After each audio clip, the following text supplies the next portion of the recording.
Namaste, Hare Krishna. Second chapter, Sankhya Yoga. Chapter 2, text 30. Dehī nityam avadhyoyam dehe sarvasya bhārata tasmāt sarvāṇi bhūtāni tvaṁ śocitum arhasi. Dehi means body. Nityam means is eternal, which pervades sarvasya Bharata, O Arjuna, descendant of Bharata. This soul pervades all over the body of the living entity, and which cannot be slain or killed.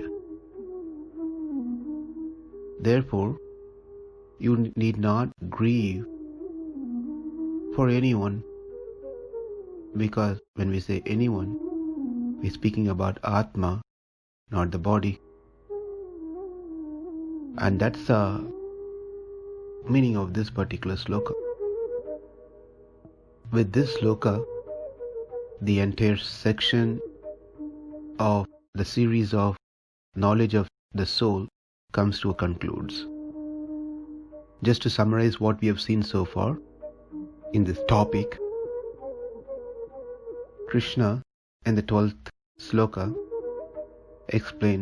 starts saying that everyone exists, never was a time that we did not exist. And in this we understood there are many Atmas, they are all individual Atmas.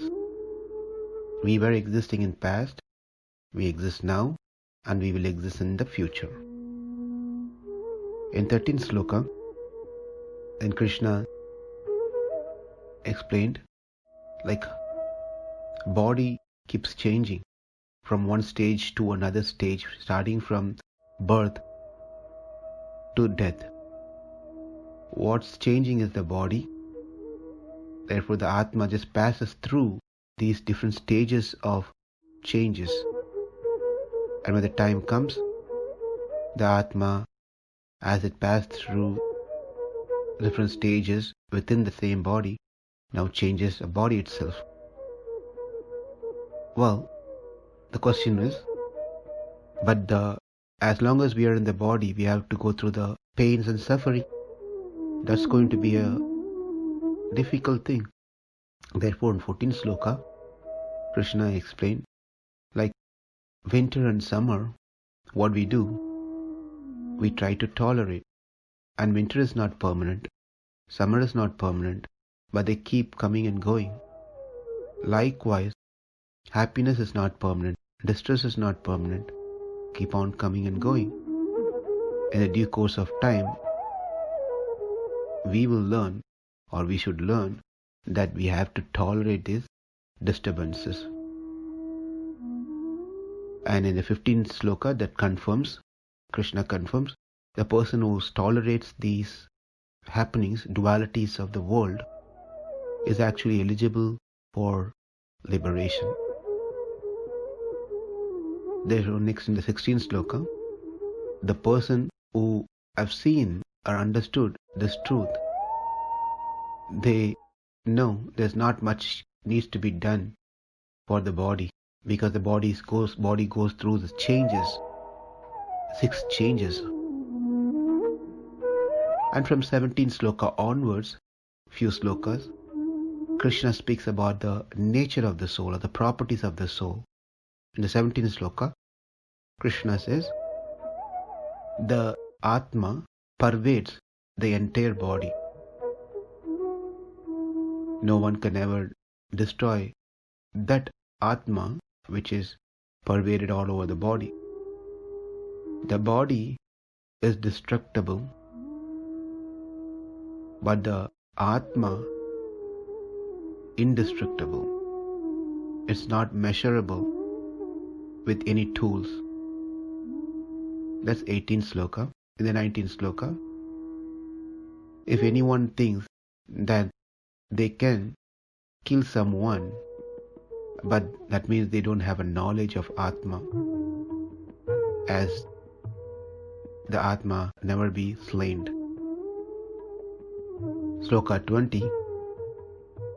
For the Atma never was a time where it took birth, or never will be a time that it is dead. It always exists, unborn. Therefore, the body is slain, the Atma is not slain. That is 20. 21. Therefore, Arjuna, if someone has this knowledge that the Atma is indestructible, eternal, unborn, so what's the problem? How can they think they are killing someone? Then on 22nd sloka, Krishna gives an example like how a person changes his garments, clothes, giving up the old one when it becomes useless. Likewise, the Atma gives up the material body when it becomes old and useless. In 23rd sloka, Krishna further explains about the Atma, that the Atma cannot be cut into pieces, cannot be burnt by fire, nor moistened by water or withered by wind, because these are the 5 elements, but that any weapons can be made: earth, water, fire, air and ether. So none of those things can touch the Atma. 24. The individual soul is unbreakable. He's just emphasizing on the same point that Atma cannot be done or destroyed by weapons. That's in 24. The individual soul, unbreakable and insoluble, neither burnt nor dried, everlasting, present, unchangeable, immovable. That's 24th sloka. 25th sloka. This Atma, can we see the Atma? So, answer is, it is said that soul is invisible. Invisible. We can realize the presence of Atma. Because why? With our material intelligence, it's inconceivable. Therefore, do not grieve for these things.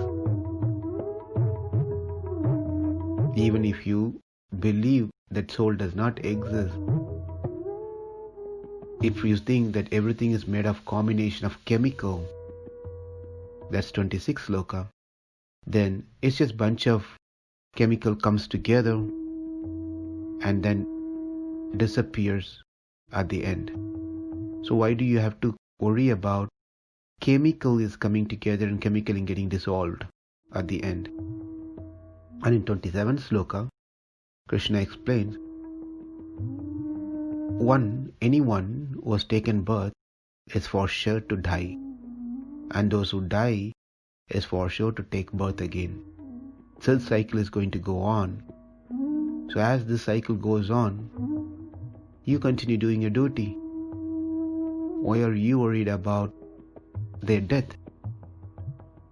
In 28th sloka, all created being, all of the living entities come into being and they stay for some time and then they unmanifest. They manifest, they stay for some time and become unmanifested.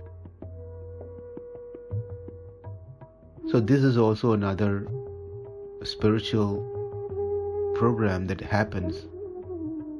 No one goes away. They're all there. Like if someone stays in the house and he goes to office and comes back, when the person is not in the house, does not mean that he doesn't exist. He just unmanifested from the house. But then after some time he's going to manifest within this house. And in the 29th sloka, Krishna said, some of them see the soul as amazing, some describes it as amazing, some hears him as amazing, while even after hearing for n number of times, so many times, still they are not sure about this Atma. Therefore, with this 29 plus this sloka, Krishna concludes the knowledge of soul, the Atma Jnana, to Arjuna. Dehī nityam avadhyoyam dehe sarvasya bhārata tasmāt sarvāṇi bhūtāni tvaṁ śocitum arhasi. Namaste. Hare Krishna.